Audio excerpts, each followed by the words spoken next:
Welcome to That's Orgasmic. I'm Emily, a sex and relationship therapist, and today I'm going to be talking about how to tell if your relationship is running on empty. This is something I work with all the time in my couples therapy sessions and even in sex therapy, where we explore what is filling up the relationship, what is the relationship thriving on, and what is depleting the relationship. Often couples, or nearly all couples, you start with your relationship and everything feels great. It's exciting, it's fun, and there's so many positive interactions. There's so much that's fulfilling your relationship. And over time, as you get more comfortable with each other, as you move out of that honeymoon phase, you might notice that there is day-to-day positive interactions. They're just not there as much. Or maybe it feels like your relationship isn't as intentional as it was at the start. You more just start to live day by day, be in your routine, and aren't really maybe changing things up in your relationship, or kind of just assuming like, well, we're committed. This is my partner and we're always going to have each other.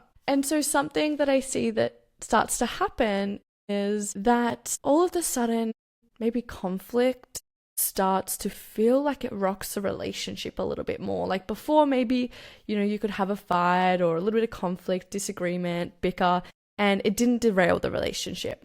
But then over time, it might start to feel like, this is feeling heavier than it normally does. Or maybe there's just more of this. Like it's feeling like we're having less positive interactions with each other. And this can lead then to emotional disconnection, to maybe feeling isolated in the relationship, to feeling confused of like, how did we get to this place? Like things were so good. And I want to explore that today because this is something that can be reversed. And it takes intention, but it's actually quite simple. And I want to talk about that. Before we explore the emotional bank account, I want to share something with you. I have created an ebook that is on the art of initiation. So if you are somebody who struggles to initiate sex, or maybe your partner struggles to initiate sex, and you're wanting to explore how to do this better, find really practical ways to approach initiation, to maybe spice up your sex life a little bit, to explore why maybe initiation feels hard or difficult or awkward, to explore why if you initiate sex and if your partner says no, it feels like a rejection, and how to navigate that so it doesn't impact your relationship or impact your self-esteem. There's just, lots of tips and tricks within this ebook. So if you're interested, that is on my website and is also in the show notes if you want to go check that out. But for now, let's jump back into today's topic. So I mentioned the emotional bank account. What is this? Basically, the emotional bank account is this concept where when you start your relationship with your partner, you open a bank account. And every positive interaction you have with your partner adds a deposit into this bank account. And every negative interaction you have takes a withdrawal. And so, as you can imagine, at the start of your relationship, you're probably having lots and lots of positive interactions. So you're putting heaps of deposits in there. Over time, though, if you aren't tending to this bank account, if you are not being really intentional about having lots of positive interactions with your partner, then your bank account will start to feel depleted. And you'll feel this shift. You'll really notice, particularly when it's starting to feel, I guess, in the low sums, and then that's like a danger zone. And then when you hit the negatives, you're absolutely in the danger zone. When you hit the negatives, you're probably feeling disconnected to your partner, maybe not feeling seen or heard. If you have conflict, it's probably feeling like it's either something you're really familiar with because it's happening all the time, or that when you have conflict, it just derails the relationship. Like it feels hard to then connect to the positives and makes you just want to disconnect, or maybe you questioning the relationship altogether. It's a really uncomfortable place to be in because there's being more negative interactions than what there are positive interactions to be able to build that stability and connection back up. So now I want to talk about what a deposit could be. So it's really simple. Like a positive interaction is genuinely anything that's positive, anything that's moving towards your partner.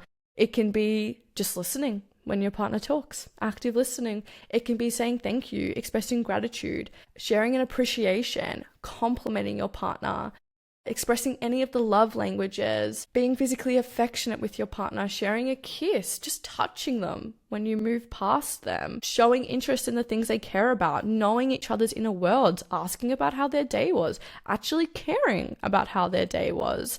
It can be any small moment of connection, like genuinely anything. Getting your partner a snack from the pantry, Like, there's so much that can be a positive interaction. Whereas a withdrawal might look like ignoring your partner, dismissing what they say, not actively listening, criticizing them, blaming them, shutting off from them. Like, if they're bringing something up, just kind of disconnecting from what they're saying and not really being present, just being unavailable, really just anything that turns you away from your partner. I want to talk about bids of connection now. And so a bid for connection is any time you reach out to your partner, anytime you're trying to connect.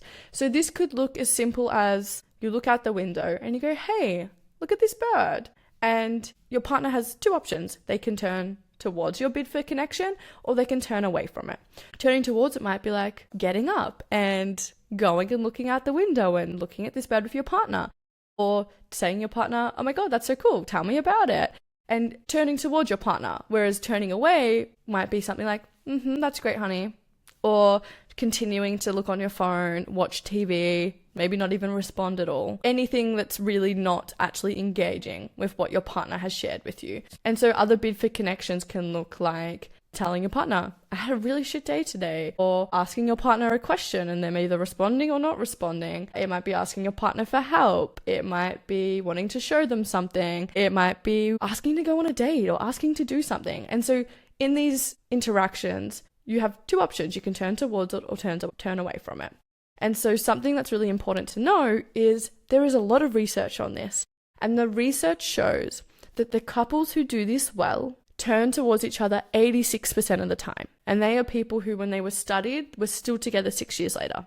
The people who broke up, though, they only turn towards each other 33% of the time. And so this is really important. And it's really coming back to the basics. Acknowledging your partner, making time for them, connecting with them. And so anytime you turn towards your partner, this is adding a deposit into that emotional bank account.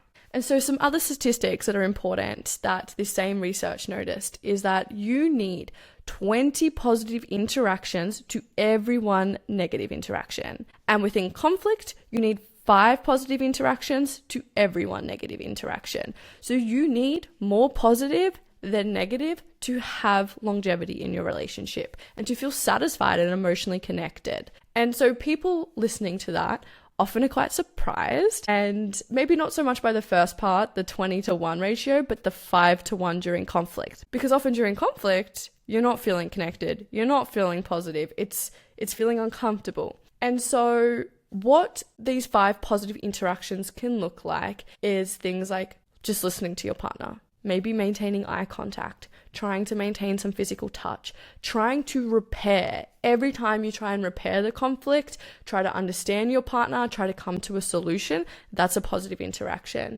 It might be including humor. It might be empathizing with your partner, validating your partner. These are all positive interactions within conflict, and it's really important that you try and have at least 5 positive interactions to every one negative. What a negative can look like during conflict is things like criticizing your partner, becoming defensive, belittling your partner, putting them down, contempt, so feeling superior to your partner or feeling like you know better than your partner. It might look like stonewalling. This is a thing where you just shut off. You become flooded, your nervous system itself becomes overwhelmed, and you're no longer listening. So it can be like you're looking at your partner and no one's home, or maybe you're not making eye contact at all. You're looking around the room and you're just like not engaged with your partner anymore. And so they're all negative interactions that can happen within conflict. So we want the minimum of those and really trying to increase positive ways to engage in conflict. So as you're listening to this, I hope you can see that you don't need grand gestures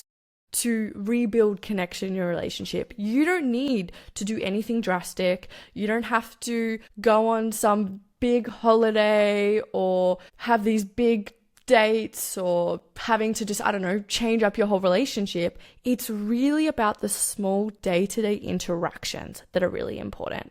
So you need to be mindful, pay attention to your partner's bid for connection, express appreciation daily, express gratitude. Every time your partner does something, say thank you, acknowledge what they've done, share something you appreciate about your partner every day, about what value they add to your life, compliment your partner. If there's someone who, loves flowers, on your walk home or from the car, pick even just a flower, even like just a little daisy, like the little weeds, like something like that is so small and so easy to move towards and shows your intention, and that your intention is, I want to connect with you. I want to invest in this relationship. Other things that are really important as well is talking about your stresses, talking about your day to day, knowing each other's inner worlds, because it's so easy to just start to make assumptions, to just assume, oh yeah, my partner has gone to work, seeing the same people, the same things kind of happening within life, and not actually understanding like,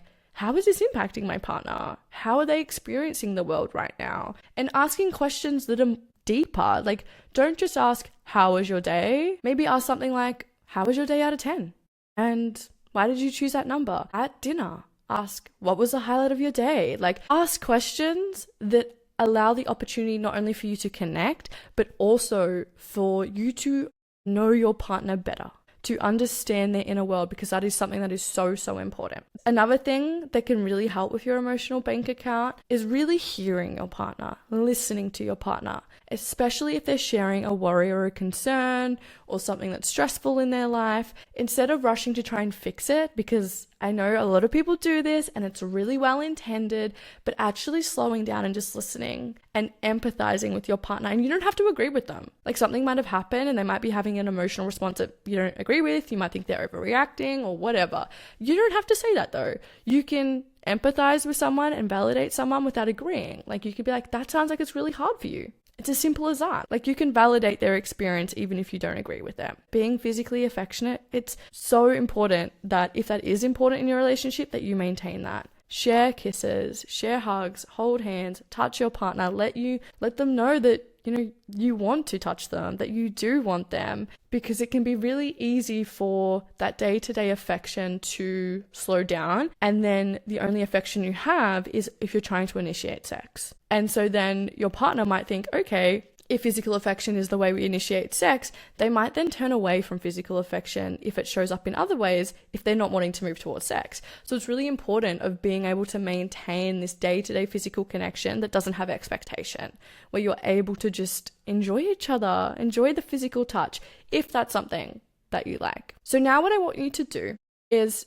to think about, what is one thing I can do today that turns towards my partner, that is intentional, just like one small thing. Whether that's sharing an appreciation, gratitude, a compliment, being physically affectionate, asking your partner a question about their world, actively listening, empathizing and validating your partner. Like, just pick one thing to do today and do that again tomorrow and do it the next day and see how it feels. See how your partner responds, because these small moments build something so much bigger.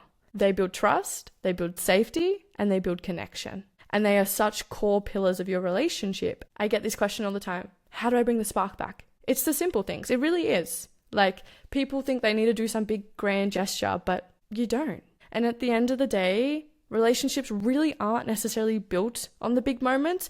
They are wonderful. They are great. They are the milestones you will reflect on. But it is really these tiny, repeated daily practices, these tiny choices that you make day to day that say, I choose you. I choose this relationship and I want to be intentional with this relationship. And so what I want you to do is just to turn towards your partner, to listen, to care, to show up, to be intentional, to choose them every day and choose your relationship every day. Even in conflict, even in the times when you're like, oh my God, I cannot stand you right now, to still be adding to that emotional bank account, because that is what will keep your bank account in the green, and that is what will help you to have a healthy, happy relationship with longevity. So that's all I have for today's episode, and I hope you enjoyed it. If you did, I'd really appreciate if you could subscribe to the podcast, because that really means the world to me. It helps me to be able to keep making these episodes and reach more people. If you have any comments or questions, please email me at emilyduncan@that'sorgasmic.com. Everything is anonymous, so if you have anything you want me to talk about on the podcast, you can reach out and I won't share who has shared this. But yeah, that's all for today. So I will see you in next week's episode.